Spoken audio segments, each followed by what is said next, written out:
What you are looking at is a hose reel from 1882.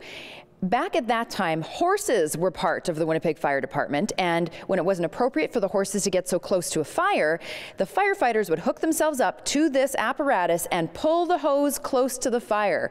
We have certainly come an awfully long way in our firefighting efforts here in the city of Winnipeg. Joined by George Tredenik, and we are at the Firefighters Museum of Winnipeg, and this is just one of the great pieces of history of the fire department that you folks have here and that you have on display. There are some really neat things here. Some wonderful things going right back to the start of the Winnipeg Fire Department, the hose reel, the steam pump, and the hose wagon. And then we have the first motorized, one of the first motorized 1928 LaFrance. We have a 1930. We also have a 1958 Mack truck fire pump. And we have several units in storage. Now, George is a retired firefighter. You've fought fires for 37 years for the city of Winnipeg? I did, yes. And interestingly, you told us off camera that this was your very first fire hall. It was, 1965, October. Very exciting. Had a lot of fires out of here. So now, this isn't an operational fire hall anymore. Obviously, it has become a museum. So talk about this museum, and it's run by the firefighters. You all man it. There's several volunteer, yes. Okay, so tell us a little bit about this place. Okay, it was in 1981. We were asked to several firefighters and retired firefighters to do a project for our centennial. It led to the publication of a book, Alarm of Fire, which led to the collecting of photographs and artifacts, eventually led to the opening of this museum when it closed in 1990. Now, there are some amazing pieces of history here. I've had an opportunity in the past to walk around and see some of the things here.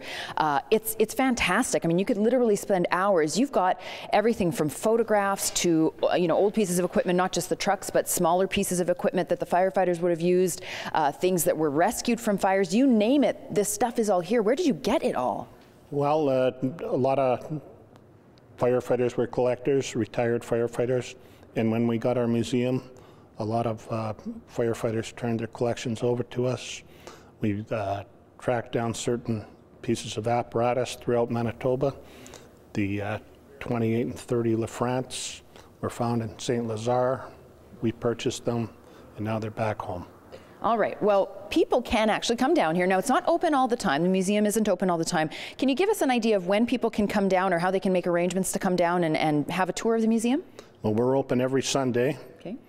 And from about 10 to 3. But if you wish to arrange a tour, you can call 942-4817. All right. Now, I do have to ask you before we go, your glasses are very interesting. Tell us about those. Well, they're called combat glasses, and they're used by where you have to go into atmospheres that are dangerous, and they fit under your face piece, so that you can keep your glasses, read gauges, write down things and things. So but they're so efficient. I've kept them.